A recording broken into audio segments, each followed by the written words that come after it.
साहब, बड़ा अद्भुत समाधान दे दिया आपने। प्रसन्न मनोदशा धर्म का तात्कालिक फल और भयभीत मनोदशा पाप का तात्कालिक फल।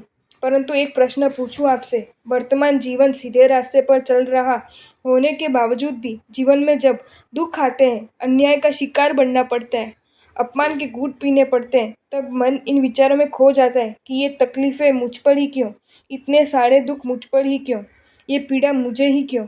लाख प्रयत्न के बावजूद न तो मन की शांति टिक पाती है, न ही मन की प्रसन्नता अक्षुण्ण रह पाती है। मेरी आपसे नम्र विनती है कि आप इस विषय में मुझे कुछ मार्गदर्शन देने की कृपा करें। नमन। परेशान करने की दुख की जो ताकत है वह वास्तव में दुख में नहीं बल्कि उसके अस्वीकार भाव में है। ये बात तुम एक पल के लिए भी मत भूलना। दुखों का मूल स्वरूप तो लकड़ी जैसे है। लकड़ी भले ही बड़ी है और वजनदार भी हो, यदि उस लकड़ी के नीचे पानी आ जाए या लाकर रख दिया जाए तो फिर वो बिल्कुल हल्की लगने लगती है। बस इसी तरह दुख भी वजनदार लकड़ी जैसे हैं। यदि उनके नीचे तुम स्वीकार भाव का पानी लगकर रख सकते हो तो फिर वे तुम्हें न तो पीड़ादायक लग सकते न ही तुम्हें आकुल कर सकते।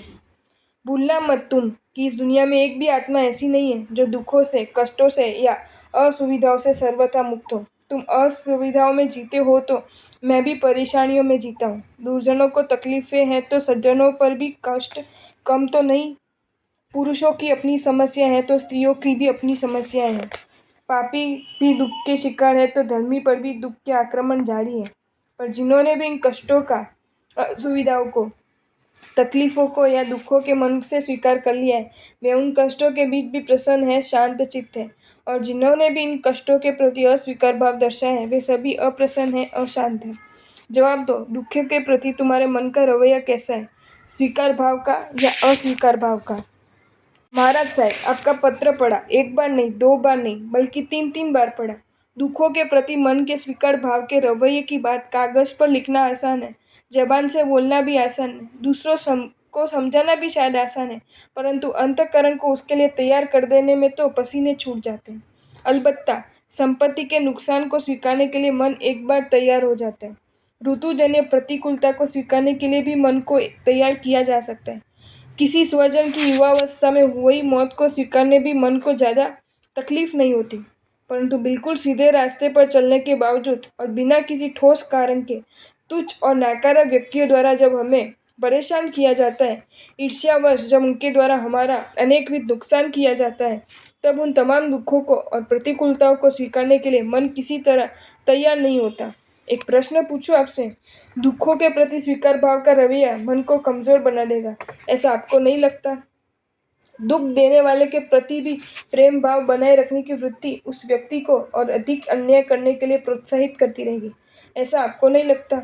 नमन, तुम्हारी दलोली का तुम्हें क्या जवाब दूं? यही कहूँगा तुम्हें कि परमात्मा, संत और सज्जनों के जीवन को एक बार तुम नजरों के समक्ष ले आओ। उन सब ने स्वयं पर टूट पड़े दुखों के प्रति स्वीकार भाव का रवैया ही अपनाया है और दुख देने वालों के प्रति प्रेम पूर्ण व्यवहार की प्रधानता दी है। क्या तुम ये कहना चाहते हो कि दुखों को स्वीकार करते रहने के कारण वे कमजोर बन गए थे, या दुख देने वालों के प्रति प्रेम भाव रखकर उन्होंने अवांछित तत्वों की खुली छूट दे दी थी?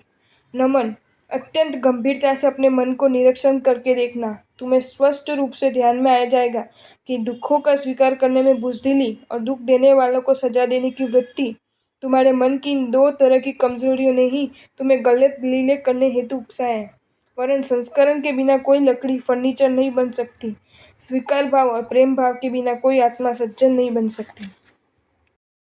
आपको ये वीडियो अच्छा लगा हो तो इसे लाइक करें और शेयर करें, और ऐसे ही नए नए वीडियोज़ देखने के लिए सब्सक्राइब करें हमारी channel Jain facts and stories को।